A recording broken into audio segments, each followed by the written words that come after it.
Good morning and welcome to Forkin Delicious. We have a special guest with us today, Deborah Melville.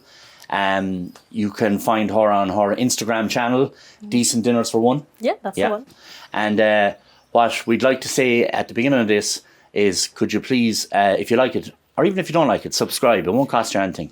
So subscribing would be great. It would help us a lot making these videos. And we're trying to reach 1,000 followers on YouTube. It's really not a lot. So, and like I said, it doesn't cost anything. This is true. All right. So today, Deborah is going making, pronounce it, Deborah? Boerewors. Boerewors. Boerewors and a little sauce to go with it. Boerewors. We'll get you there by the end of the video. Yeah. If you want to start, and you can say what you're going to do, and I'll just watch. Excellent. We'll make the sauce first. This is the thing you're making, and it's called sauce. Sauce. Sauce. Sauce. Sauce. Gotta pronounce the U. Sauce. Sauce. Yeah. Sauce. Yeah. Close enough. Okay, she's making sauce. Yes. And it's going to be kind of a tomato spicy thing from what I can see. Yeah, it's basically like a tomato relish with a few little spices to kind of bring the flavours together. Okay, you explain and off you go, and I'm just going to watch. Wonderful. So this I might ask a few questions. Do, go ahead. This is a really easy kind of, we call it a braai relish. So we're going to start with our onions and garlic, which I've already pre-chopped, with a splash, just a splash of oil.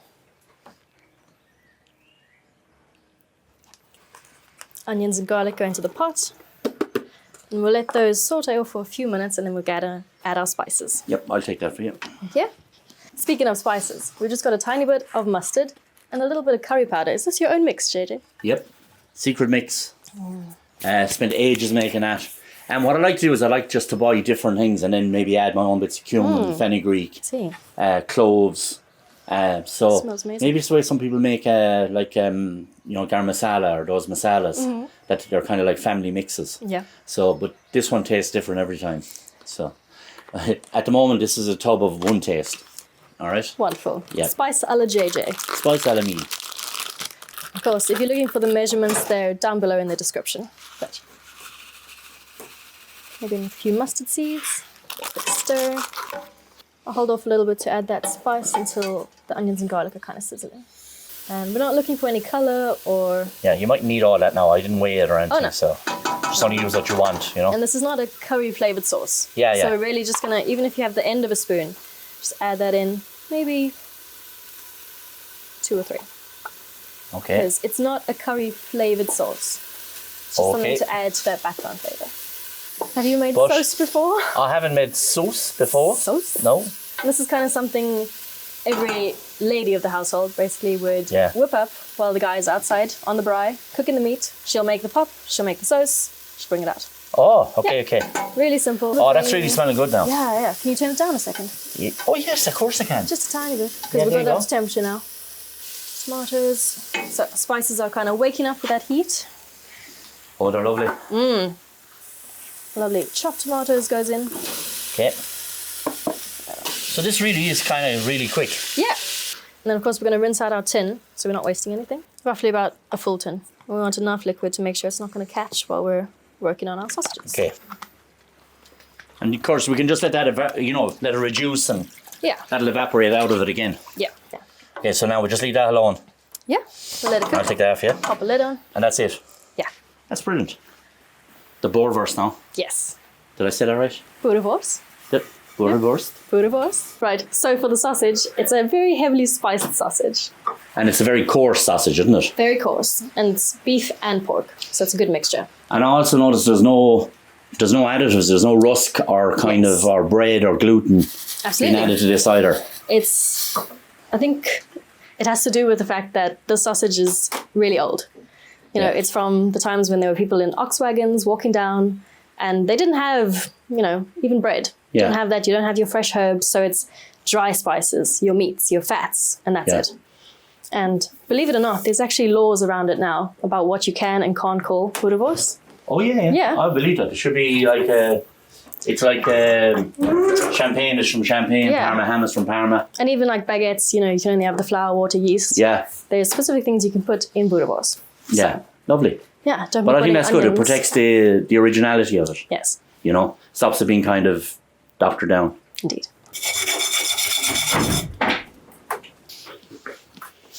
getting there. Oh, yeah, yeah. Maybe a tiny, tiny, tiny bit more. Mm-hmm. And whenever we're working with spices, we've got to wake up the flavours and toast them if you can. Really does make a difference. It does. It's the same even for when you were releasing that bit of the flavour of the curry powder. Yeah. You know, I hate this thing of what I call raw spices when I smell them in stuff where they're just added to stocks or water or liquid. And at the end, you've got to fry them a little bit. Yeah, it's like eating sawdust as well. Yes. Yeah, we have a visitor. Supervisor. A little bit longer. But of course, you don't want to go the opposite end and burn your spices because then that's just accurate. Make them bitter, yeah. We don't need that. So we're going to take these spices, we're going to grind them in the coffee grinder. Yes, of course. And what else have we to add to it? We've to add a little bit of... now, this isn't even in South African, like Worcestershire. You know, in South Africa, Worcestershire sauce. we have an easier way of saying it. We just call it Worcester sauce. Worcester? Yeah, we don't have the Worcestershire part. Oh, yeah, yeah, yeah. Just Worcester. So you're not pronouncing it properly. Oh. Yeah, okay.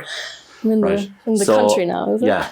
So that's what most, like I saw in the text you sent me, wash your sister. Yeah. Like a lot of people say that, you know, wash your sister sauce. Yeah, when I saw that in your previous video, that's what I call it now. Yeah. I'm like, oh, wash your sister sauce on the shopping list. Yeah. And that's just for the umami hit. Yeah, yeah. Nothing like a bit of South African red. Yeah.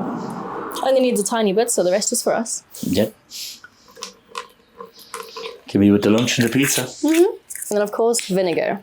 We always use brown vinegar in Vors. It just gives it's that malty, I think that malty, yeah. Yes. That malty toasted flavour. Yes. Is lovely, and we've used this in some of the sauces we've made as well. For that very reason. Yes. Oh, let's not forget our spices. Yep, let's not. But I think they'll be fine there. Yeah, they're just at the front. Oh, yeah. Oh, yeah, look at that, yeah. Oh. Oh, yeah, they're lovely now. That's good. So, blast away. Straight in there.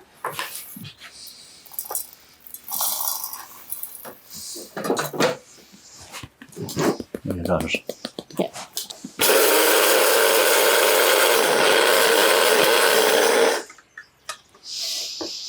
I'll just give another bit, huh? That's actually good. A little bit of texture is sometimes Is fine. it? Yeah. Okay. Smells wonderful. So what's in there again? So that is our coriander, which is the main ingredient. Coriander, nutmeg, a little bit of mixed spice or allspice. Allspice. Yeah, interchangeable. And then, of course, we're going to add our salt. Okay. Yeah. Now, we're kind of adding, for this recipe, 15 grams of salt. Roughly, yes. Yeah, so 3 big pinches. Depends. Is it? Yeah. But we'll add that one with the meat. Okay, okay. So, got to finish adding the vinegar because pretty crucial ingredient. A little bit more fluff. We're making the sausages now, and we're really looking for a high content of fat in our meats. That's why I've got a bit. What was that? Pork belly, JJ? Yeah, that's pork belly, but pork belly? It's cut from like the real streaky end. Yeah. So where all the fat is. Wonderful. Yeah. Pork belly, and then of course a bit of brisket.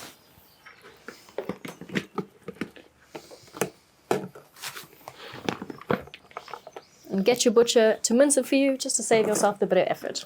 And just, if you want to check out those spices there, we left a little bit of texture on the coriander, but that is totally up to you. And the point of making your own sausages is that it's customizable.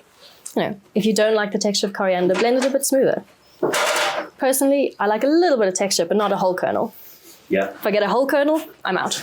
And actually, I don't mind ground coriander, you know, say from the seed, but I hate fresh coriander. Oh, really? The leaf? The leaf, yeah. Oh. I'm the exact same. Yeah. Yeah. Is it that soap gene? That people soapy talk about? thing, yeah. All I can taste then, I can't taste another thing in the dish. Yeah. Only that. Met someone in the flesh that has this gene, finally. Right, and the last thing we're going to add is our salt. Go for the nice flaky Malden salt. Yeah. The expensive stuff. It's good. And we'll go with 3 good pinches that should probably equal about 15 grams. Now it's just a case of incorporating the meat and the spices. And you want to make sure the beef and the pork are well mixed. Don't want to have a bite of just pork and a bite of just beef. And a lot of people do use lamb mince as well. Yeah. I know some butchers would. Yeah. I was talking to some butchers yesterday. Yeah. And they were telling me they only started making this a small while ago. And they use lamb. Yeah. And they said they're selling out. Yeah. It's a really nostalgic kind of flavour. Yeah. For anyone who's moved over here from South Africa. Yeah, well, they said most of their clients are actually Irish that are buying. Yeah. Yeah. Even anyone who's visited as well, it's something that sticks with you, and the flavour it's just so noticeable. You'll smell it on the barbecue from a mile away and just want to go make friends with them. So I think maybe that Dwayne will like this one. Dwayne. Yeah, he lives in Cork. Oh. He subscribes and he loves cooking. Very good. And he loves the braai. Yes. You know. Jesus, let's be more like Dwayne, guys. Yeah. So Dwayne, only nice comments about this now. All right. So, can I just give it a smell there? You can smell the vinegar coming through. Yeah. But it's not overpowering though. Not super overpowering, but it's just familiar. It's like there. you know the right spice combination when you smell it. And that really just is coriander. Now, do you know if I'm making sausages, I cook a little bit. I was just about to say, Yeah, we might will need to check for seasoning though. Yeah, okay, so I'll tell you what we'll do. We'll cook them in here. Just a little pate. Yeah, So just give that a second. make a little burger out of it. Yeah. No, Heston Blumenthal actually made Boerewors burgers. Boerewors burgers. Yeah, I like the way I said that. very good, very good. So if you can't bother getting the sausage casings or you don't have the time to make a sausage, just go ahead and make your own burgers. Yes. And I would say that they would be delicious for that, actually. Yes. You know what I mean? Loads of Because you're getting kind of the pork, the beef. Some people won't eat a pork burger, Yes. minced pork. Even though I saw a place, I was saying this before on the channel, I saw a place in London, in Borough Market, where they had a burger, they called it a Boston burger. Oh. Do you know, because Boston butt, do you know, is the cut from the neck. Yeah. It's called a Boston butt. So they called it a Boston burger. The queue was massive, right? We got into the queue anyway. Keep going up along. Next thing you see one or two people when they get to the top of the queue, they go, and next thing the person will go, yeah, pork. And they go, only one or two though now. Yeah. And then they go out of the queue. After waiting the whole time, After waiting like for half an hour. I would just eat it out of I would spite. eat out of curiosity. I would. Yeah. But I didn't leave the queue. But myself and my friend that were there, we stayed in the queue. We had it was lovely actually. Yeah. Really tasty. Can you imagine? So I put this on for you. Yeah. So will I take this out, Deb? Yes. Okay. Sounds ready. So we shake. Now I put in a bit more oil than we needed, just because I wanted to hurry it up, you know. So we'll put that pan near the edge in case we need to do another one. Huh? Yeah. Sure. Smells good. Smells good.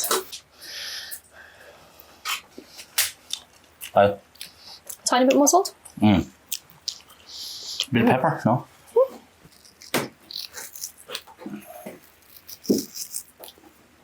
Little bit more.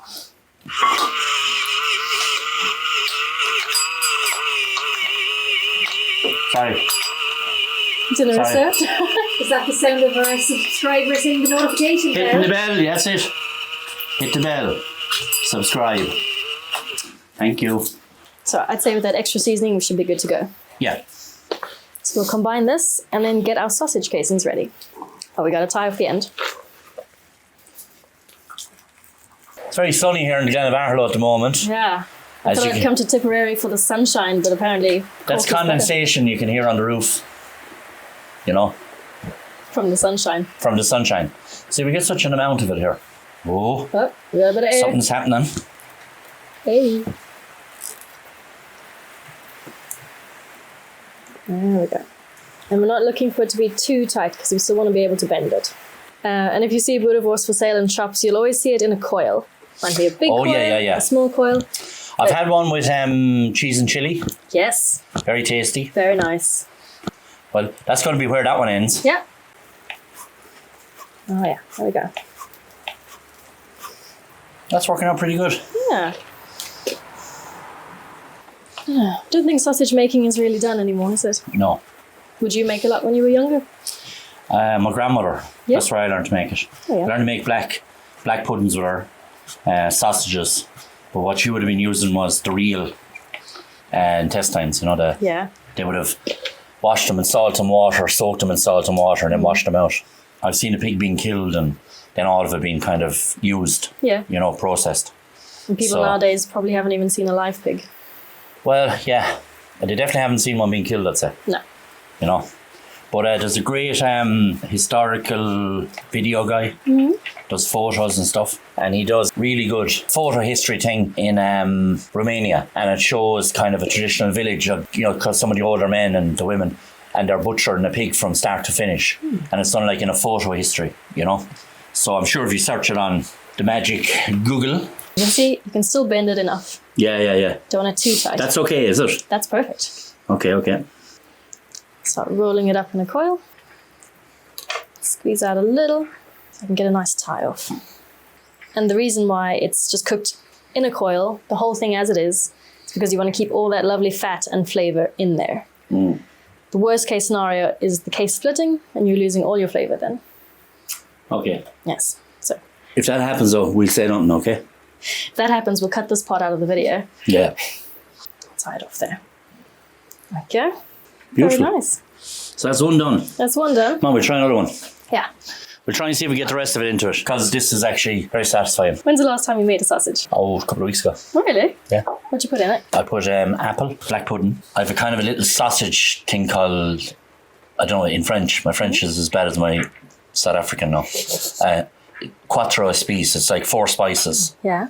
And it's for flavouring sausages or meats and stuff. So I usually end up putting in 2 tablespoons of that per kilo of mix. Means 4 spices, it just means. Just making little links. So because this is open at this end, I can kind of just give it a little push along and then just give it a little twist. I'm not going mental twisting them. That's my new abstract art coil. You're geometric. Yeah, Salvador Dali would be proud of me. Taking out some of the Boerewors mix, and we're going to make little Boerewors burgers. We're going to have the name flash underneath so we know what he's saying. I agree. Thank God for subtitles. Yes, I agree. I bought this on a very exclusive website, which many of you may know. What does it rhyme with? It rhymes with, I'm going to say, emu. Oh, I was going something rhyming with Shramazon. Shramazon. Yes. Yeah. Shramazon a ding dong. Yeah. Oh, Yeah. works quite well. So, oh, it's lovely. Yeah. It's a great little thing, very handy. But you can make them a small little bit thicker. You can also fill them and stuff them, Oh, which I like. that would be nice. Bit of cheese inside. Yeah. If you want to make a little, thing of cheese and black pudding. Ooh. And put that in the middle. So I'm going to continue making these 2 burgers here. And Deb, you go start your sausage if you want to cook 2 burgers. Sure. And if you want to check your sauce there and season it and Yes. see how things are going. And I'll just keep making these here in Very the good. background. I'll call you for a little tasting as well. Yeah, okay. So we're going to cook that Boerewors now. And I know for any South Africans watching, this is gas. But we take what we can get and it works pretty well. Comes up to temperature really quickly. Of course, we've got our lovely sauce on the way there. It's been simmering away, so those whole tomatoes have broken down nicely. We're just going to give it a quick taste for seasoning, then we should be good to go. Salt and pepper and it's deadly. Yeah, Yeah, good to go. solid. So we're just going to season up that sauce there. The great thing about tomatoes is they can take a heavy hand of salt. Don't be shy. Small bit of pepper.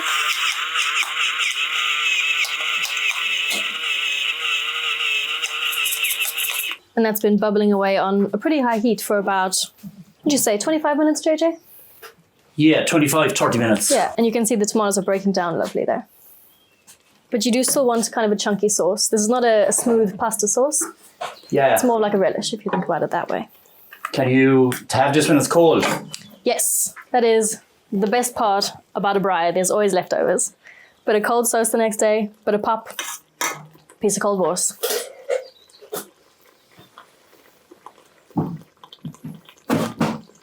Oh yeah. We can actually turn that off the heat. So we've turned that off the heat now because we don't want it to catch. All right, time to get that wors on.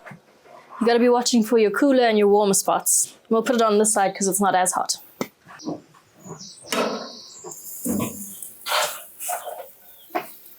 Now, the rule when you're cooking Boerewors is generally 8 minutes, and that's it, 4 minutes aside. But, of course, we're going to check it afterwards to make sure it's fully cooked. So that's what we're looking for. Just a little bit of color starting at the bottom there. And you can see it's going from a darker red to more of a lighter brown. I'll just give it another second though. Yeah, oh yeah, it's coming up. Lovely. So if you can get it in one go, you might be really good. stayed in one Not piece. too bad, not too bad. Stayed in one piece. Yeah, stay in the movie. It's not broken or anything. Yeah, and you can see that side's getting a little bit more heat than this front, Yeah. so we might rotate it as well. Not flip it again, but just rotate it. Yeah. Oh yeah. So that wurst is cooked now. We'll let them rest for a little bit, and then we're going to plate up in a few minutes. This is the taste test on It's Forkin Delicious for our Boerewors Very good. sausages with Sous, right? Otherwise known as sauce. And what we're going to do is we're going to have a taste of this. Very good. All right? Okay. So everyone dig in.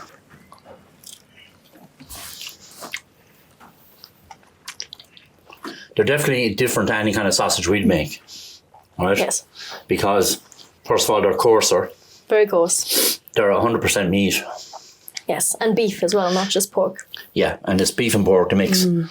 But even just if you take those little simple things that for us a sausage has to have, be minced really well. Really Usually fine. has, well, depending on where you buy it, 10% or more, breadcrumbs or gluten or rust added to it. I like the vinegar, but I don't know if I like the wine. Really? I think it would take me a while to get used to that now. Oh yeah. You know what I mean? Just Some that- recipes don't even have wine in it, so it is a really Yeah. personal kind of taste. Yeah. You develop your own flavour and I used to work with a chef before who used to marinate steaks in red wine. yes. And it used to change the texture of them completely to me and the taste of them, because you couldn't taste the beef. Yes. Now it's very subtle in this, very, Only about You know, 20 mils. Just a yeah, splash. it's very subtle. Like it. I love the sauce. Yeah. And I like, I would eat those on the barbecue. I'd eat them now. Oh yeah. I like the freshness though, up Yes. against the kind of coarser texture for me. Because if I'm eating anything with mince, I like it to be really ground down, but they're delicious.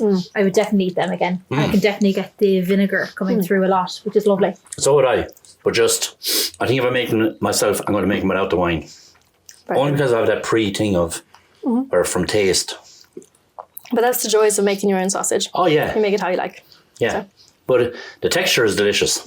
What's your I rating still out ate of it. 10? Well, I'm going to give that 9.5 out of 10. 0.5. I'm taking away 0.5 for the red wine. Yeah. Okay. Right? Now, I had a fella take away marks on me in a competition one time because there was red onion in it. Oh no. Right? And I thought, it said red onion marmalade, so I wasn't hiding it, But anyway, I would give it 9.5 only for that little wine taste. There we go. That reminds me of my friend's cooking. He'll know because he watches this channel. And I don't like steaks and red wine either. Well, there we go. Just because it's a little bit nostalgic, it has to be like a 9.9 for me. Yeah, okay. 9.9. What about you? I'm not going to give it a rating. I'm going to say it's Forkin Delicious. Oh, it's even better. I love it, I love it, I love it. Yeah. Forkin Delicious is anything over 9.5. Yes. Certainly was. Yeah, Certainly was. So lovely. Thanks, Deb, for coming for this. Don't forget, if you like these videos, give us a like and a subscribe. And don't forget to visit Deb and her Instagram page. Yeah. And the details will be below. Up there or down there or over there. Or here, or there, or Yeah. there. Somewhere. Yeah. I'll find it. So the details will be in it here as well. So thanks very much for coming today. Yes, thanks for Thank having you. me.